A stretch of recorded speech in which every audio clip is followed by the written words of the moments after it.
Bonjour, ici Alicia. Aujourd'hui à l'émission, je me transporte dans les années 30, j'enfile mes souliers de danse et j'apprends les rudiments du swing. Je vous le dis, ça vaut vraiment le détour.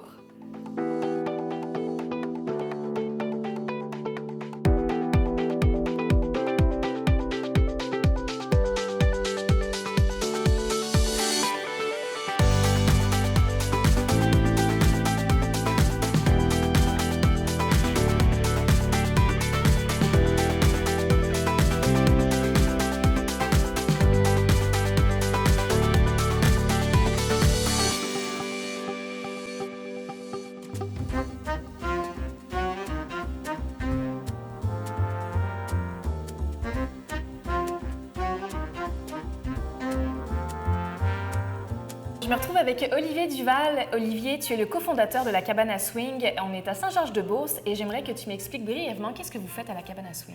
Bien, la Cabane à Swing, c'est un organisme à but non lucratif qui existe à Saint-Georges depuis bientôt 5 ans.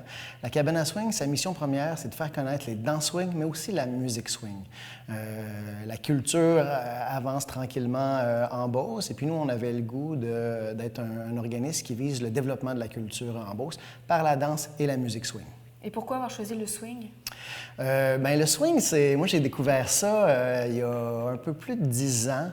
Et puis, c'est l'énergie de la musique swing, le côté social du swing, puis le côté sportif aussi du swing. Je trouve que c'est vraiment une danse, un loisir qui allie bien tous ces intérêts-là, la culture, la créativité, le sport et puis l'aspect social. J'imagine que vous êtes une famille, vous créez des liens entre vous autres?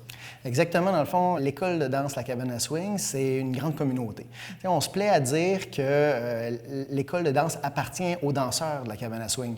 Nous, on est les humbles serviteurs comme membres du conseil d'administration, mais l'équipe derrière ça, l'équipe de bénévoles est très grande puis permet de faire vivre l'ensemble des activités qu'on fait à La Cabane à Swing. On donne des workshops en invitant des professeurs de l'extérieur. On donne différents cours de swing, principalement de Lindy Hop et de Rockabilly Jive. On organise aussi des soirées de danse, bien sûr, et on organise un super festival qui s'appelle Down by the Riverside, où il y a des danseurs de swing de partout au Québec qui viennent à Saint-Georges-de-Beauce pour danser. Et on dirait que c'est une danse qui est un peu revenue à la mode, comme si les anciennes danses revenaient tranquillement au goût du jour. Il y a eu le retour des années vintage. Hein? Oui, c'est ça. On arrive dans les années 20. Ouais. Hein? 2020, ça arrive bientôt. Oui. Donc, c'est peut-être ce retour-là qui rapporte un certain intérêt. Une nostalgie, je sais pas. Oui, peut-être une nostalgie. Puis, il faut dire aussi que la danse est tellement axée sur la communauté, le respect de chacun.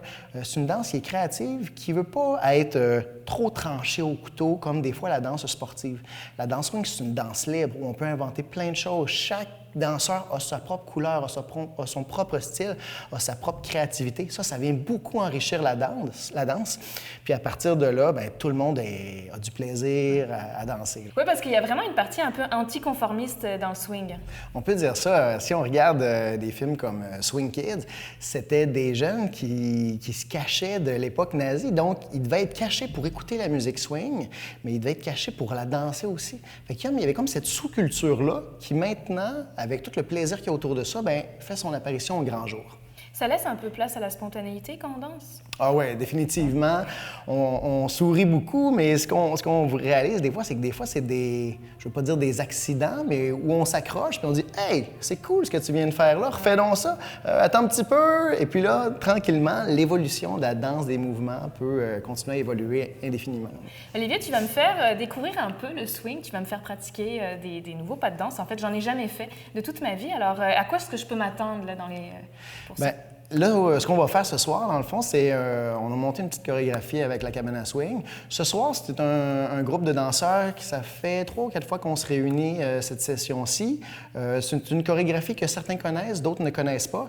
Mais on va apprendre cette chorégraphie-là qui nous permet d'apprendre des mouvements de Charleston, parce que dans le Charleston, c'est de la danse principalement seule. Et tu vas voir, on va avoir beaucoup de plaisir à apprendre ça ensemble. J'en doute pas. Merci. Merci à toi.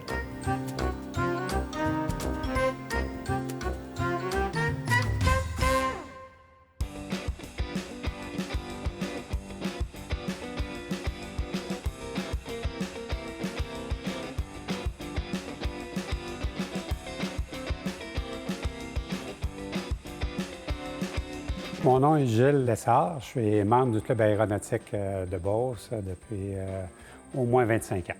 Le Club aéronautique de Beauce est un club qui regroupe les pilotes de la grande région de Saint-Georges et de la Beauce. Il y a quelques années, on avait décidé de voler en formation et on cherchait un nom. Puis quelqu'un nous a dit, nous a suggéré les abréviations de Club aéronautique de Beauce, CAB Boys. Donc, des fois, les gens nous mélangent avec des cowboys, mais on est loin d'être des cowboys. Lorsqu'on fait un vol en formation, tout est planifié. Chaque geste, chaque mouvement qu'on va faire est planifié. Donc, on est loin d'être des cowboys.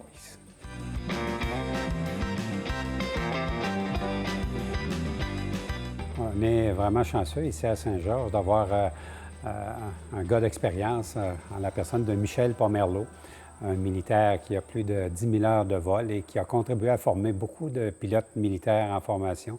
Et lorsqu'on lui a demandé de nous montrer à voler en formation, il s'est offert, il nous a tous montré comment le faire sécuritairement. Et tout ça s'est fait bénévolement. C'est vraiment une grande chance qu'on a d'avoir cette personne-là parmi nous.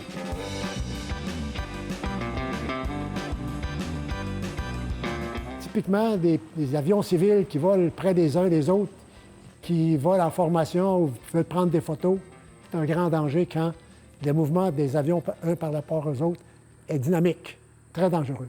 Donc, tout doit être fait des avions par rapport aux autres, toujours avec une claire idée de ce qui se passe, que son rôle individuel de tout le monde soit complètement bien compris, de sorte qu'il n'y ait jamais de confusion pour éviter des collisions. Parce que tout contact en vol peut être très dramatique. Il s'agit d'un petit peu de contact, ça peut être catastrophique. Alors, si jamais quelqu'un perd la référence qu'il doit avoir, il doit dire « on gèle, freeze », tout le monde arrête de bouger pour que ce soit sécuritaire. Donc, la sécurité doit primer lorsqu'on vole en formation. C'est la raison pour tout ce qu'on fait, que ce soit vraiment sécuritaire. D'ailleurs, on n'a jamais eu de problème de ce côté-là.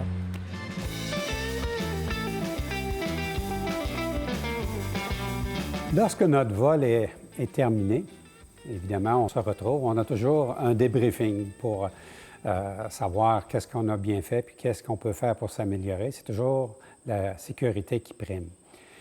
Puis, il ne faut pas oublier une chose, c'est que ma vie dépend de mon ailier qui est à côté de moi et de l'autre qui est de mon autre ailier. On est à quelques dizaines de pieds seulement de ce pilote-là. Ma vie dépend de lui, sa vie dépend de la mienne. Et lorsqu'on réussit notre vol, évidemment, on est toujours très fiers, on se retrouve et c'est une grande camaraderie. On est toujours content de se donner la main, de se féliciter. C'est une réussite personnelle, c'est une réussite de groupe aussi parce qu'on a réussi ça. C'est quelque chose qui n'est pas commun, il n'y a pas beaucoup de pilotes qui sont capables de faire. On a la chance de le faire. Donc, quand on revient, on est toujours fiers, on est toujours content.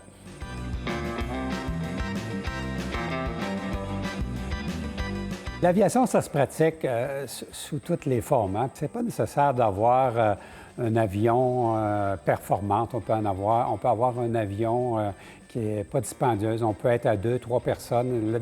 D'ailleurs, la plupart des avions ont 2-3 propriétaires. Dans les hangars d'avions, souvent, il y a 2-3 avions pour répartir les coûts. Et on peut voler de différentes façons. Il y a des ailes volantes, il y a des parachutes motorisés, il y a des ultra-légers. Donc, il y a moyen de voler avec des prix très, très abordables. Une fois qu'on est dans les airs, c'est une sensation de liberté qui est indescriptible. C'est une belle communauté. On a du plaisir à se retrouver tous. La semaine dernière, ici à Saint-Georges, on avait un rendez-vous aérien. Il faut voir la camaraderie qu'on a de tous se rencontrer. On a toute la même passion. On est dévoré par l'aviation et ça nous fait toujours plaisir de se retrouver.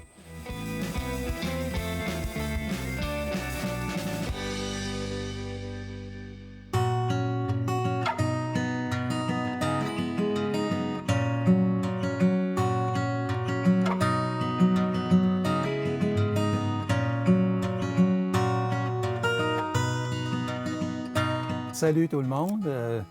Mon nom est Denis Damour, passionné de taxidermie et taxidermiste bon doux depuis l'âge de entre 12 et 13 ans. Veux pas, quand les cheveux commencent à nous blanchir, les gens disent « Bien, la retraite, c'est pour bientôt, la retraite. » bon sang. Depuis que je suis à plein temps en taxidermie, je suis retraité. La retraite, c'est faite pour les gens qui sont passionnés. Passionnés dans peu importe ce que tu veux faire. Mais moi, ma passion, c'est la taxidermie. Je suis toujours là en train de triper sur un animal, sur un oiseau. Je me couche le soir, là, je pense à un montage, je regarde un magazine. Si c'est un tableau de peintre, tiens, je regarde, puis ça m'inspire. Je me dis, oh, je pourrais rajouter ci, je pourrais rajouter ça. Quand je travaille pas, je rêve à la taxidermie. Ça fait que, c'est pour ça que je dis souvent, j'en ai dans ma soupe, je pense, de taxidermie.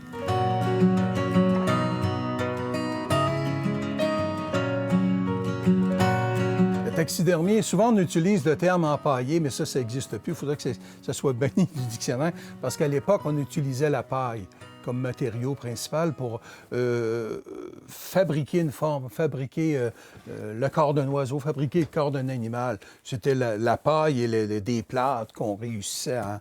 Mais aujourd'hui, c'est on travaille avec des polyuréthanes, avec des styrofoams, c'est imputrescible, c'est léger, ça se sculpte bien, on peut donner des formes incroyables, là, juste avec un peu de broche à l'intérieur, on donne des formes, on remplit ça de polyuréthane, puis on peut vraiment créer des pièces spectaculaires avec un mouvement là, incroyable. Le principe est quand même simple, c'est qu'on prélève la peau de l'animal ou de l'oiseau ou du poisson.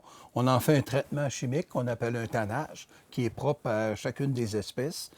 Puis après ça, on obtient un cuir, finalement. La peau se transforme en cuir. Et lorsque notre sculpture est terminée, avec les bonnes dimensions d'animal qu'on avait à l'origine, au moment de son dépouillement, bien là, on habille notre mannequin. Moi, ça, c'est une pièce que je t'apprête terminer pour le musée de Fredericton. Je pense qu'il n'y a jamais eu une mention de lynx roux, ou communément appelé bobcat aussi. Puis vu que celui-ci, bien, c'est un spécimen particulier, bien, on a fait une pièce là, muséologique. Là. Félin, très dur à réussir. Réussir le regard d'un félin, là, faut avoir fait du chemin. La taxidermie, c'est multidisciplinaire, c'est-à-dire que, bon, il faut être très habile, il faut avoir, la passion de la nature, ça, c'est la principale chose. Il faut avoir beaucoup de respect pour les animaux, parce qu'il ne faut pas penser, parce qu'on est taxidermiste, là, qu'on s'attaque à une bébite, puis il faut en faire un autre. Non, c'est pas comme ça se passe. Il faut respecter les animaux, puis en les respectant, bien, tu vas leur donner des mouvements qui sont souvent pas agressifs, mais qui sont un petit peu fanfarons aussi, puis... c'est beaucoup d'études. Il faut connaître l'anatomie des animaux. Il faut aller sur le terrain. Ensuite de ça, il faut voir si on construit nos bases d'un mammifère ou d'un oiseau. Il faut avoir des connaissances en ébénisterie. Il faut avoir des connaissances en sculpture quand il vient le moment de préparer la forme pour l'animal. Ensuite, si on arrive avec un poisson dernier, il faut complètement le repeindre. Donc, il faut avoir l'habileté, on travaille beaucoup avec des airbrushes, il faut avoir l'habileté de peindre, d'interpréter ses couleurs aussi. Donc, c'est multidisciplinaire, mais ça vient avec le temps. Le temps, tu sais, moi, quand j'ai commencé à l'origine, j'avais un petit coffre de métal, je me souviens, quelques rouleaux de broche dans ça, puis écoute, je me suis débrouillé, je faisais une perdrix, puis j'ai gagné mes études avec ça. Mais maintenant, là, comme je disais tout à l'heure, ça me prendrait quasiment une aréna parce qu'on s'étend, on a du matériel encore plus spécialisé, ça prend de l'espace. Puis écoute, on fait plus rien que des perdrix, on fait des ours polaires. Il y a 2 ans, j'ai fait une girafe en entier, donc pas besoin de vous imaginer l'espace que ça peut prendre. J'utilise beaucoup de choses naturelles, comme ça, c'est toutes des mousses naturelles que je vais chercher en forêt et que je fais un traitement aussi pour les rendre souples, puis qui se conservent à vie.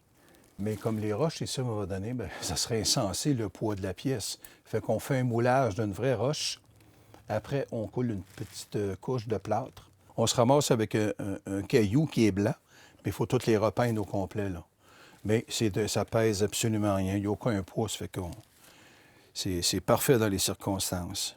Souvent, les gens m'ont dit « Bon, on sent que tu es patient, Denis, mais tu es bon et patient pour avoir réalisé telle chose. » Puis lorsqu'ils voient, je sais pas, moi, un montage, qu'il y a plusieurs espèces dans le même montage, mais ça prend de patience. Non, ça prend pas de patience. Si tu as la passion, tu comptes plus le temps.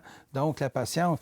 Et j'avais donné comme comparaison tout à l'heure en discutant, lorsque je vois un mécanicien, moi, qui remonte un automobile au complet, moi aussi, j'ai tendance à dire, bon, ça prend de patience. Le mécanicien sait que ça va va y prendre 1 semaine, 40 heures, 50 heures. Donc, tu ne commences pas ton travail en te disant, ben ouais, il va falloir que je sois patient. Tu sais que ça va prendre à peu près tel temps, donc ça se fait tout ça. Puis quand tu es passionné puis tu adores ce que tu fais, ben le temps compte plus, tu sais, tout simplement.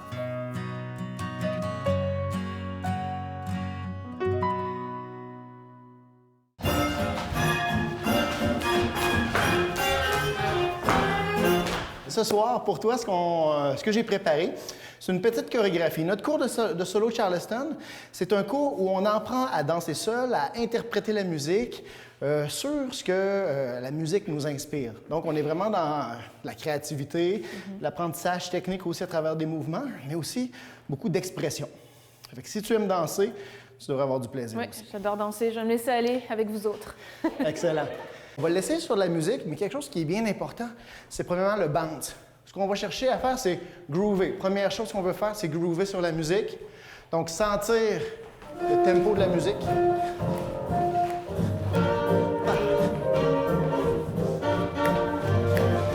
OK.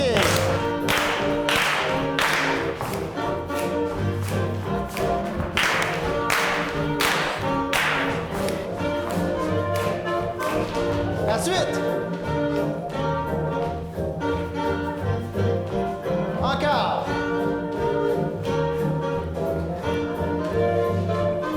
Cinq, 6, seulement le jazz box. 1, 2, 3, 4, 5, 6, 7, rapide. 1, 2, 3, 4, 5, 6, 7, 8. Ouais! Yes! Good job! Tu vois, il fallait juste le faire avec toi comme ça. Exact. OK. Puis tu m'expliques, tu sais, plus avec les pas, là, c'est... Non, là, j'ai compris. Moi, je dis toujours que la danse swing, c'est social. On rencontre des gens. Ensuite de ça, c'est créatif. On interprète une danse sur la musique. Et puis, c'est sportif. Parce qu'effectivement, moi, je commence à avoir un peu chaud, là. Ah oui. On essaie ça du début sur la musique. 5, 6, 7.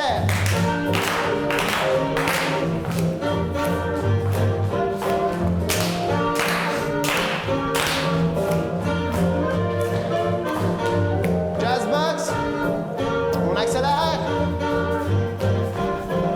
Et on garde le sourire. 1, 2, 3, 4, 5, 6, 7, 8. Encore une fois. 1, 2, 3, 4, 5, 6, 7, 8.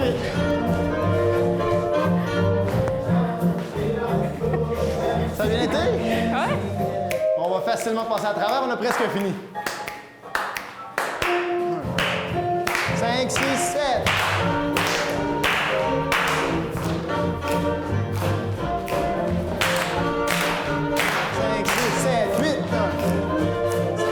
Jazz box. 5, 6, rapide. Yes!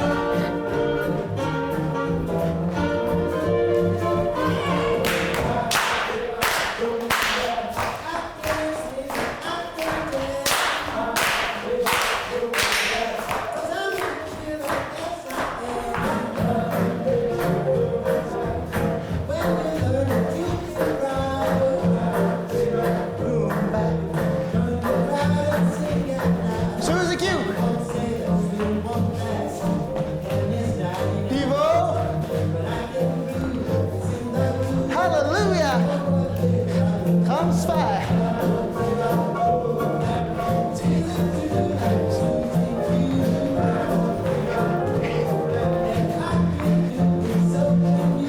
Pivot. Et on croise. Oups. Yes! Hey, c'est fou! C'est fou de voir à quel point en 1 heure, on peut quand même progresser assez rapidement. Exactement, ouais, d'apprendre quelques mouvements, les enchaîner sur la musique, ça se fait super de bien. Hey, bravo! pratiquer. Ben, bravo. merci, puis merci de m'avoir montré ce qu'est le swing avec tes coéquipiers, c'était Ben oui, super. ma belle gang, exactement. Tant mieux si t'as Merci, apprécié Olivier. ça. Merci à toi.